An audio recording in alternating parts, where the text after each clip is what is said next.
All right, I think we'll get going. I think we'll get everything started. Thanks for everyone for joining us here today, and thanks for everyone on Zoom who can't be here in person that's also joining us.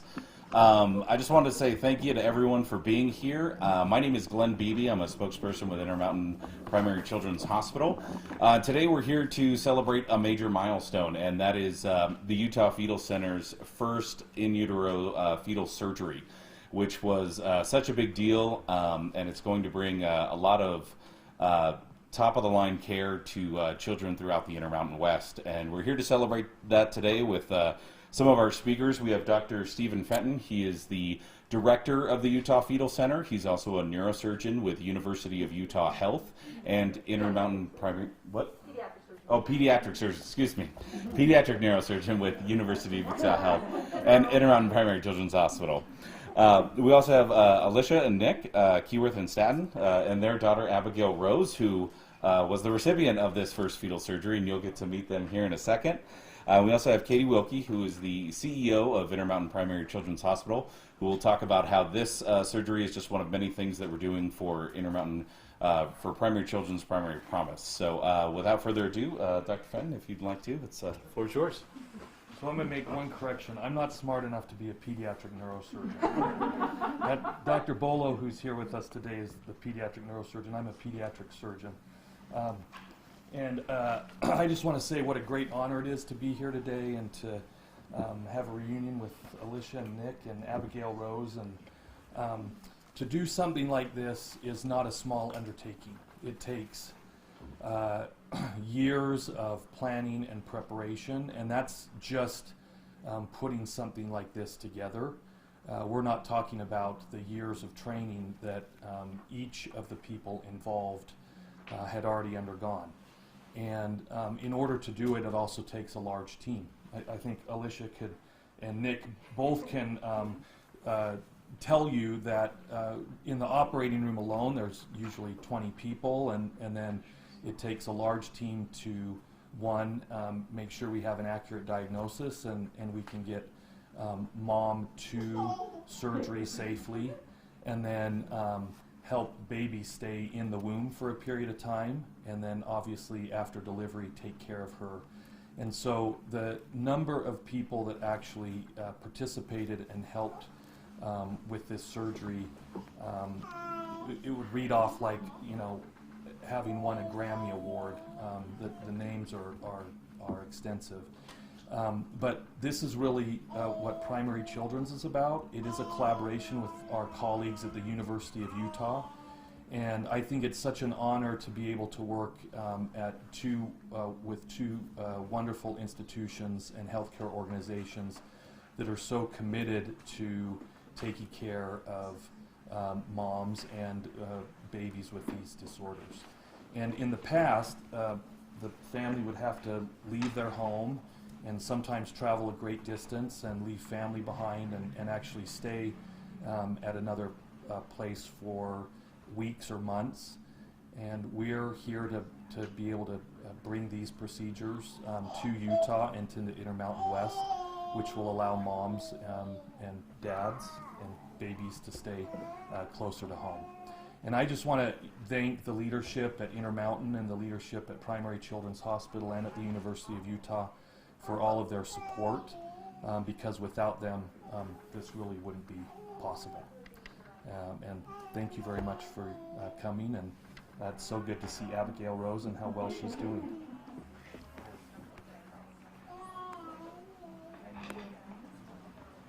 It's your turn.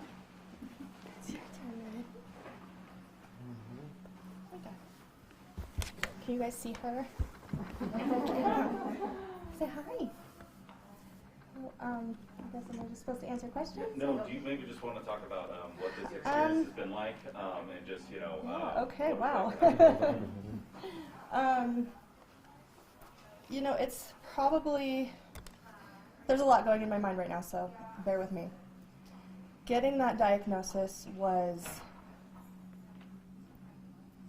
heartbreaking and shattering because I felt that I had done something wrong. And, we did our homework Even before we met with Dr. Fenton, Dr. Bolo, Dr. Byrne, the neonatal team at the Utah Fetal Center, because you have this big conference to discuss options, choices, what you're going to do. And we knew right away that termination was never, ever an option. She is my baby, and God gave me her for a reason. And that's what we said the whole beginning, huh? And we met with the team. We went over exactly her diagnosis and what options best suit her. We were really happy and thankful to hear that fetal surgery was an option for her, because we did our homework again, and we knew, even going into that if we qualified, yes, we were going to do it, wherever that took us. Now, to be able to stay 4 hours from home was a lot easier than traveling to Texas or Philadelphia or I think San Diego, something like that. Anyway, long periods away. And then we just kind of built this really good rapport with our team, with Dr. Bolo, Dr. Fenton, Dr. Byrne. We all were on the same page every single part of this journey. And even then into NICU, we were all on the same page. It hasn't come without some difficulties, some late night calls to the neuro team to be like, is everything okay? Calls to the pediatrician, traveling back and forth. Yeah, you got mama's hair? Yeah. Yes, you do. Yes. But the opportunity we were able to receive has benefited Abigail tremendously, and we see that not only from the surgery, but from the neonatal team, just constantly being there by her side through the 75 days in NICU, to her early intervention team, doing physical therapy, occupational therapy, speech therapy, all of these things. And she made a huge milestone the other day. She got up on her hands and knees for the first time. That was something we thought would never happen. You did, huh? Are you proud of yourself? Because we're proud of you. Yes, ma'am. And it's a journey we're going to continue to ride with her and encourage her and let her decide what she's capable of and what she will do. And we just know she's destined for amazing things. You are destined for amazing things, huh? Yeah, that's about it. I don't think I have anything else to say about that. Okay. Well, I just want to thank the amazing team at the University of Utah here, Dr. Bolo, Dr. Fenton, Dr. Byrne. Without you guys, we wouldn't have Miss Abigail Rose with the best opportunity of life to walk. I always told them she's got to walk down the halls and thank the doctor someday that did the surgery. So We're still pushing on that. that's our goal. And it's when we first found out about her diagnosis, I was very scared, and I went down the dark hole, the dark web, and it was very hard to get out of there. And then I was encouraged with Dr. Byrne and everybody, it's going to be okay. We have an amazing team to get this done. And with their help, they were able to get the surgery done, and it was successful surgery. And we're just very grateful for everyone that helped us get this done. And she was the first one to get it done, so it was very hard, but we're very happy that we did it. And to any parents out there that get this diagnosis, it's hard, but there's a great team here to help you, and that's what I want to say. So thank you guys very much. Say hi.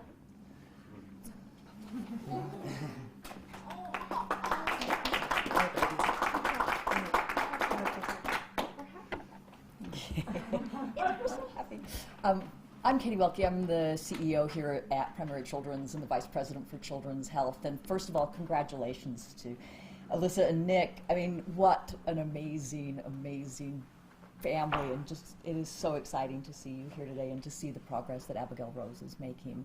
And then congratulations to an incredible team. The collaboration between Primary Children's, University of Utah, and Intermountain Medical Center in creating the Utah Fetal Center has been just a role model for the country. And the work that is done is phenomenal. And it takes an entire team to support this family through the pregnancy, through the delivery, through the procedure, through the ongoing care. It is really, this is a team-based sport, and it takes an amazing amount of coordination from the fetal center all the way through the life of a child. And it's so exciting to see.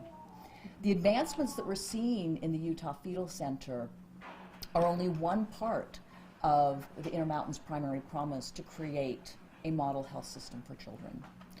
We're not only looking at how you provide care for children during their most vulnerable time, like when they're sick and injured, and making sure we have the utmost care here at Primary Children's Hospital, but we're also thinking about how do we keep kids healthy? How do we address emerging health needs? How do we make sure that every child can reach their full potential? And how do you do it as close to home as possible whenever that is possible? I'm so excited that we can extend our philosophy of the child first and always, from the infancy to adolescence to the baby that's in utero and their family as well. The healthcare for children in Utah is bright. This is only the beginning, and I am really looking forward to what the Utah Fetal Center will do in the future and how it will be part of a really, really bright time for children in the Intermountain West. Thank you.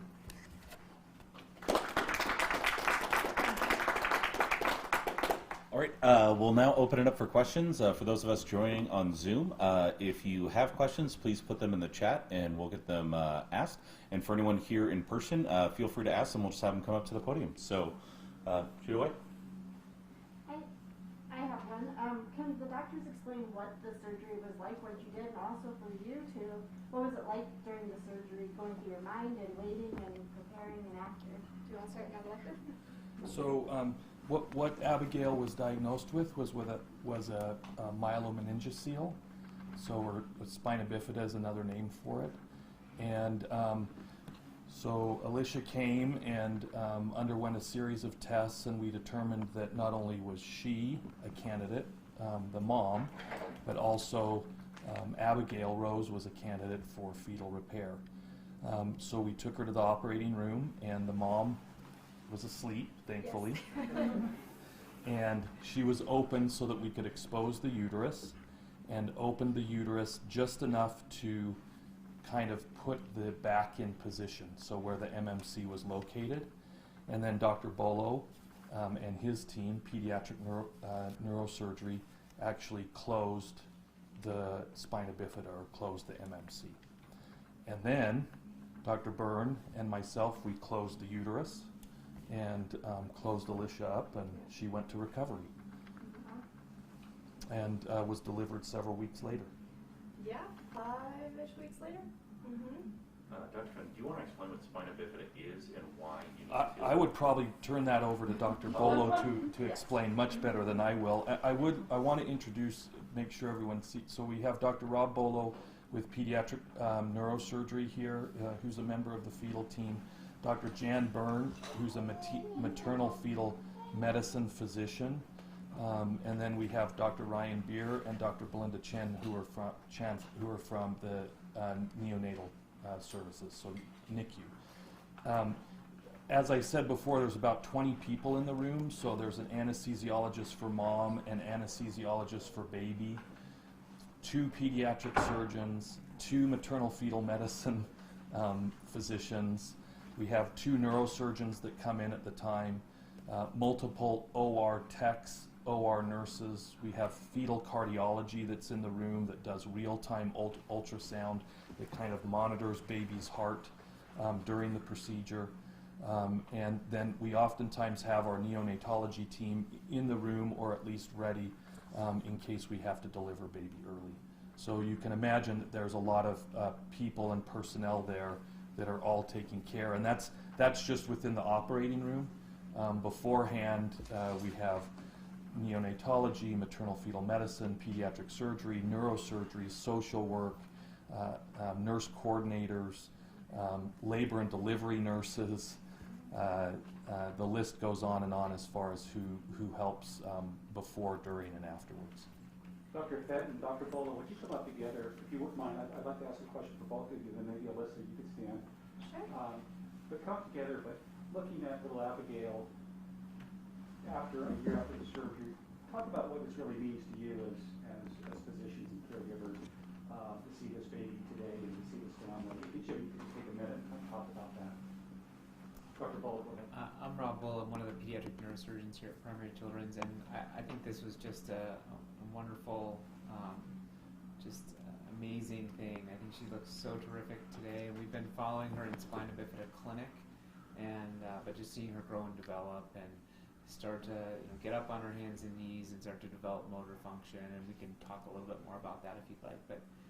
But it's just amazing, and it's a miracle. And we know that fetal surgery can benefit kids with spina bifida in so many different ways, and to see her start to see those benefits in real time is just, it blows me away. It's why I do this job and why taking care of kids is such an honor. So. Dr. Beck, your thoughts? I mean, to me, it brings into kind of focus what we really do and what we're trying to do. So much of what we do is planning and then acting, but the real outcome is Abigail Rose, and this is all we would ever hope for, is that mom and dad and baby can have a wonderful life and a normal life.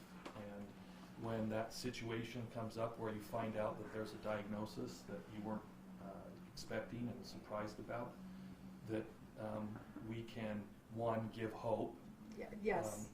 two, reassurance, and also confidence that what we're going to do and how we're going to do it is going to lead to the best life possible for the family. And then I know you had a portion for carers. I'm hard of hearing, and I did not hear what you said. I'm so sorry. What does this mean to you to be here today to celebrate? You're able to put in words with these physicians and Okay, the gotcha. group that helped care for you and Abigail during this difficult time. For me, it's just nice seeing, for myself, it's really nice seeing Dr. Byrne and Dr. Fenton and Dr. Bullock. They held my hand through this whole process. Through all the tears, through the cupcakes at 28 weeks, just for her to come a week later. To see the people who altered our lives in such a positive way is really amazing. This team, for all those parents out there or others who get this diagnosis, there is hope. I know it feels like a bleak outcome when you look at support groups or other statistics that's been outdated, but there is hope. There is always hope, and there's always a light. Sometimes it takes these amazing people to give that light, and that's what they did for us. So to be here is just to say thank you and celebrate such a big milestone, not only for us, but also for their careers and for this hospital, is amazing. One question we did get online from Zoom, and Dr. Miller, Dr. Fenton, you can answer this. How long did the surgery take? I think in general in the operating room it's between 3 and 4 hours. I think that's reasonable.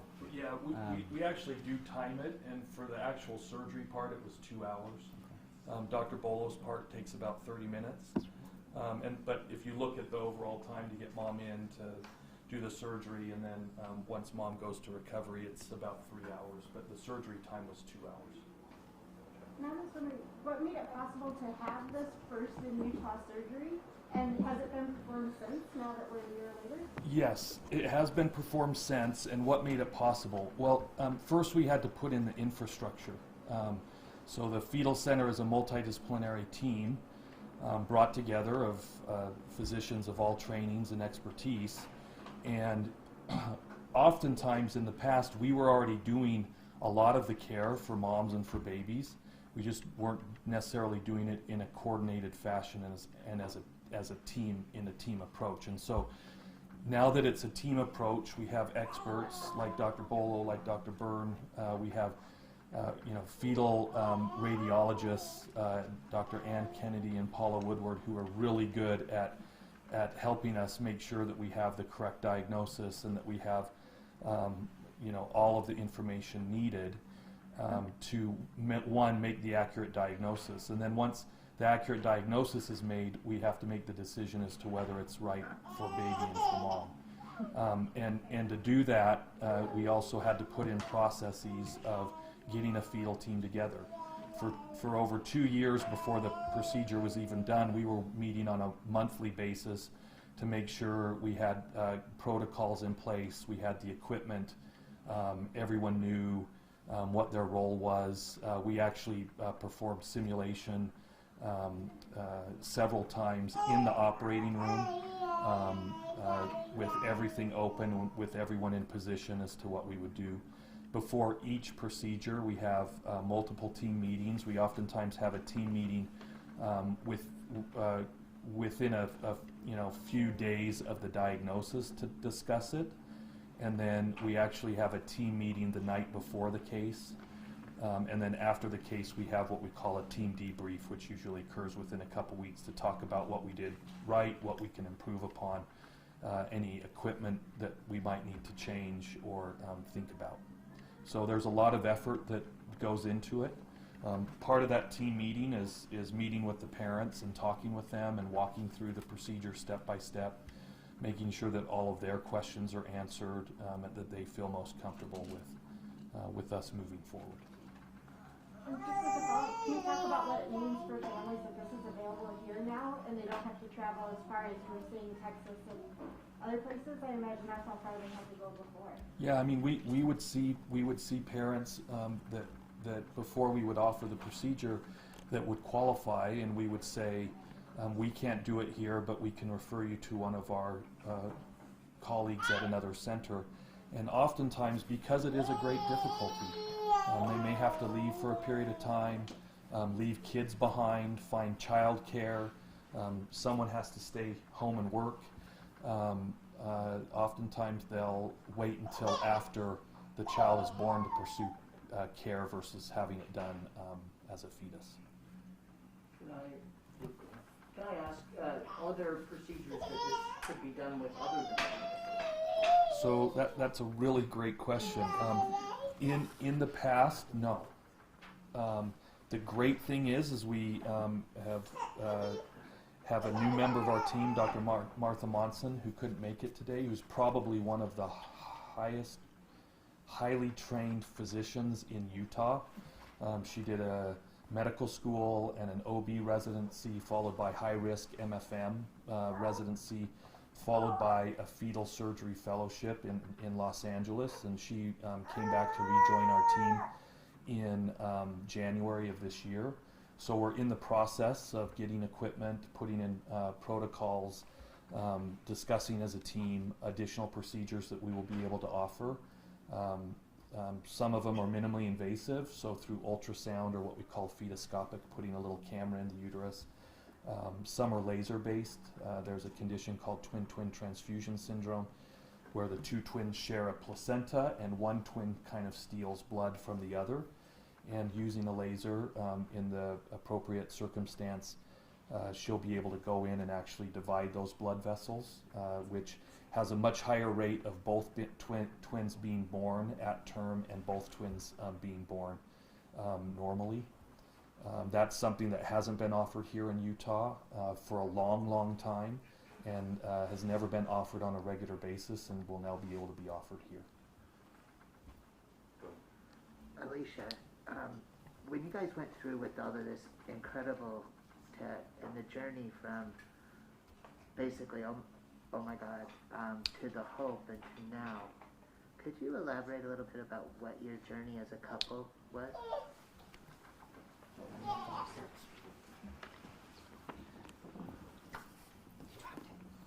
He was asking about the journey. Journey? Specifically what? Specifically what? She's hard of I'm hearing. hard of hearing, and the mask I've make it got really hard. scars on my vocal cords, so I'm sorry about that. Let me try better. The journey that you went through, from basically the diagnosis and finding out, oh my God, to now, from that moment to hope to this amazing miracle. So from start to beginning, huh? Yeah, would you Here we are. explain it? So I'm going to talk about it, essentially. From the very start?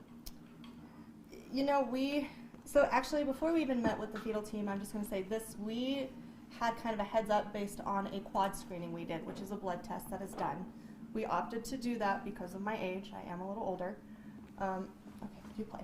And so we knew that something was amiss, and our local OB was like, oh, we see this all the time. It's probably nothing. And my gut was like, I don't know. And then a week later, they got us in with Dr. Draper at the South Jordan office through the maternal fetal medicine folks, and we got the confirmed diagnosis. As I said earlier, that was probably the most soul-crushing moment, because when you get pregnant, your mind starts to envision what that's going to look like in the future. Crawling, walking, saying her first word, babbling, all these milestones, and then that just gets shattered. You're told she may never walk, she may never do this, do that, she may have bowel and bladder problems, she may have hydrocephalus, she may need a shunt. Like, all of these things were just basically put on our plate after a kind of a difficult diagnosis. And I'm not going to speak for Nick because that's not my job, but it was hard. I spent probably a week and a half just crying because there's so many unknowns with this diagnosis. But I did my homework. I reviewed the mom's trial even before Dr. Bolo gave it to us. And it gave me hope. It gave me a lot of hope. And then we met with the team, and I don't even know, it was like a 5-hour meeting when we first met with you guys, correct? It was, with Paula, and I don't think she's here anymore, which is really sad. Is Paula gone? No, Paula's still here. Okay, great. That makes me even happier. We met with all the team, the complete team. Yeah, Dr. Bolo, Dr. Fenton, Dr. Byrne. I think you had Katie with you too, right, Dr. Byrne? Neonatology, just kind of what to expect. So we, as I mentioned earlier, we were all on the same page from the very beginning. And I'm very stubborn, and I knew exactly what I wanted.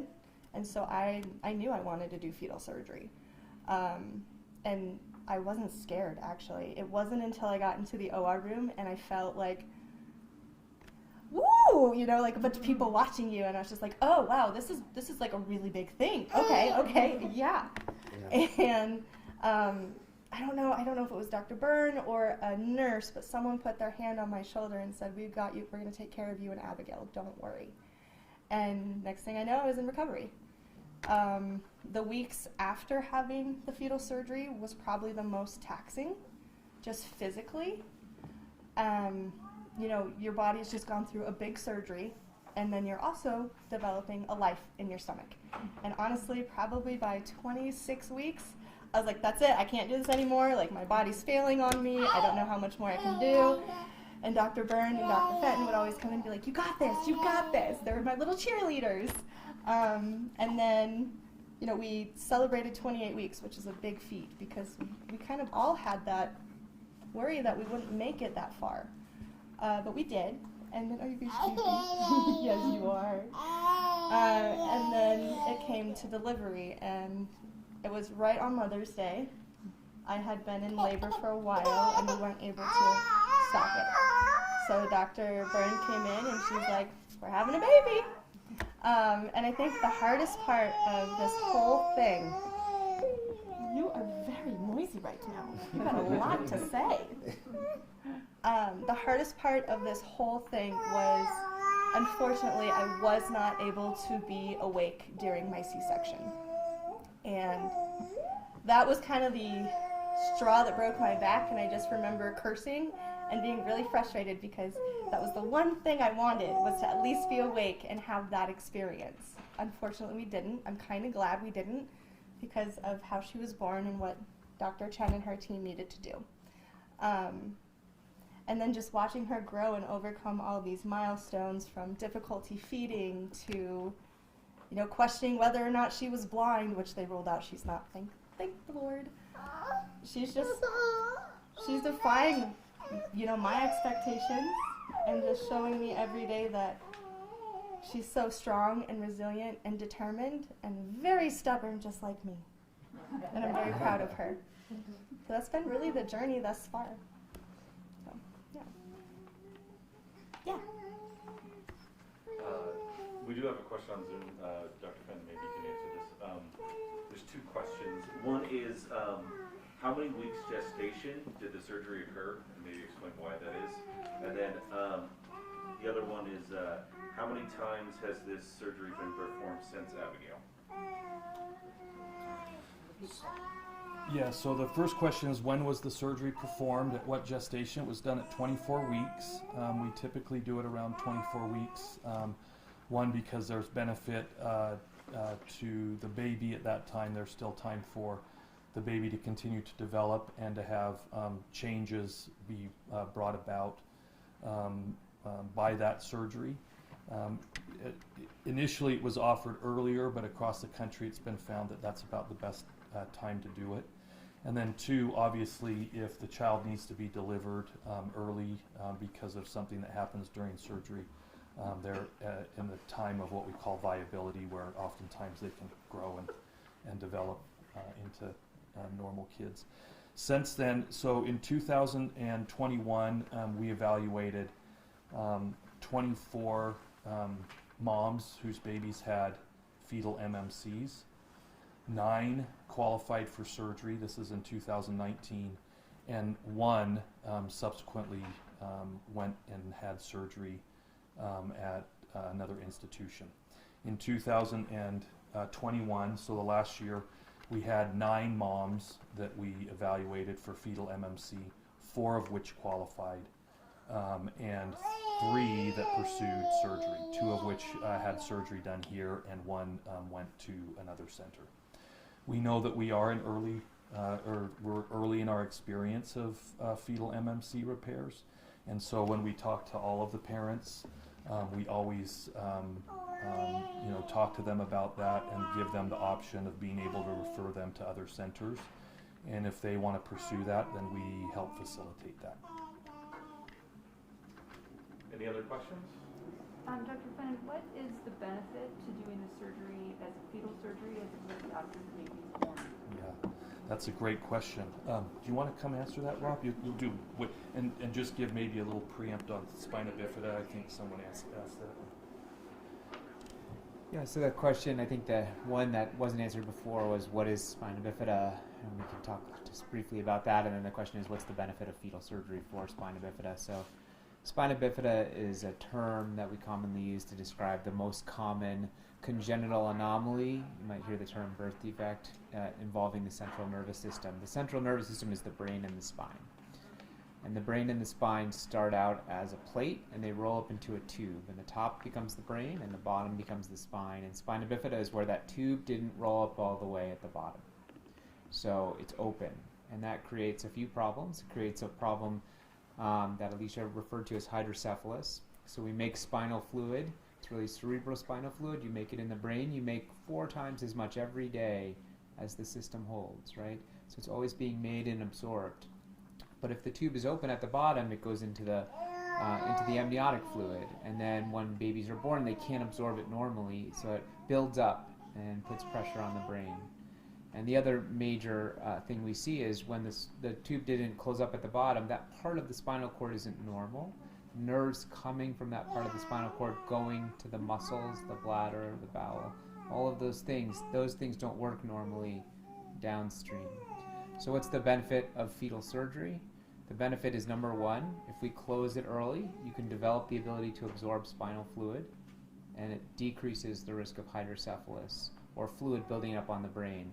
If that happens, we treat it a couple of different ways, but the most common is something called a shunt, where we put in a device that drains that fluid into the abdomen. The lining of the belly makes and absorbs fluid too. So this substantially decreases the risk that you'll need that device, that you'll develop hydrocephalus, because babies get the opportunity to develop those absorption pathways normally by closing the tube early in fetal life. That's the primary benefit. The other benefit is in mobility. So if the bottom of the spinal cord didn't form normally, and those nerves from that part of the spinal cord go to the muscles of your legs, then sometimes the legs don't work normally. That could be weakness and tightness in the muscles of the ankles or the knees or the hips. And by doing this surgery, we significantly increase the chance that kids will walk. And that's durable benefit. That's been shown even at 8, 9, 10, that with fetal surgery, double the number of kids walk compared to having surgery after birth. So I think this is a great big milestone. You know, spina bifida is not a lethal condition in utero.